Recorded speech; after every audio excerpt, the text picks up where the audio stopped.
वो बाहर जाता है और दिशा को सब कुछ बता देता है, क्योंकि उसको अच्छी तरह से पता चल जाता है कि ये इसकी शादी बिल्कुल झूठी है और ये तो इसका शौहर है ही नहीं, जिसकी वजह से वो उसके ऊपर अब अपना हक जताने लग जाता है और उससे कहता है कि मुझे अच्छी तरह से पता चल चुका है कि आपकी शादी झूठी है, आपने ये सब ढोंग रचाया है और ये सब आपने क्यों किया है मुझे बिल्कुल भी समझ नहीं आ रहा।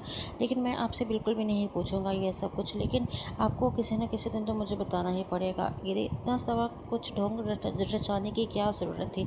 तो फिर यहाँ पर वो उससे कहती है कि मैंने कोई ढोंग नहीं रचाया, तुम बिल्कुल झूठ बोल रहे हो, वो पति मेरा ही है। लेकिन यहाँ पर वो कहता है उसे तुम अभी भी झूठ बोल रही हो, तो अब यहाँ पर झूठ बोलने की ज़रूरत नहीं है, मैंने तुम्हारी सारी बातें सुन ली थी और अब मुझे असलियत का पता चल चुका है। बेहतर यही है कि तुम अपना ये झूठ किसी और को सुनाओ, मुझे मत सुनाना। आने वाले एपिसोड में आप ये भी देखने वाले हैं कि अब यहाँ पर वो भी अपना जो है वो सच तस्लीम कर लेती है और उससे कह रही है कि हाँ मैंने तुमसे झूठ बोला, लेकिन क्यों झूठ बोला इसके पीछे बहुत बड़ी वजह है।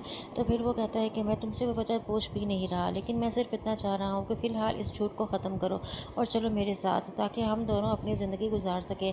लेकिन यहाँ पर वो कहती है कि नहीं, मैं अभी तुम्हारे साथ नहीं चल सकती, मेरे ऊपर बहुत बड़ा बोझ है और मैं उस बोझ को उतार पाकर यहाँ से नहीं जा सकती। तुम जाओ, जब मुझे जाना होगा तो मैं आ जाऊँगी। तो वो उससे कहता है कि यहाँ पर तुम्हारी जान को ख़तरा है, तुम इस तरह से यहाँ पर अकेली नहीं रह सकती और ना ही मैं तुम्हें यहाँ पर अकेले छोड़ूंगा।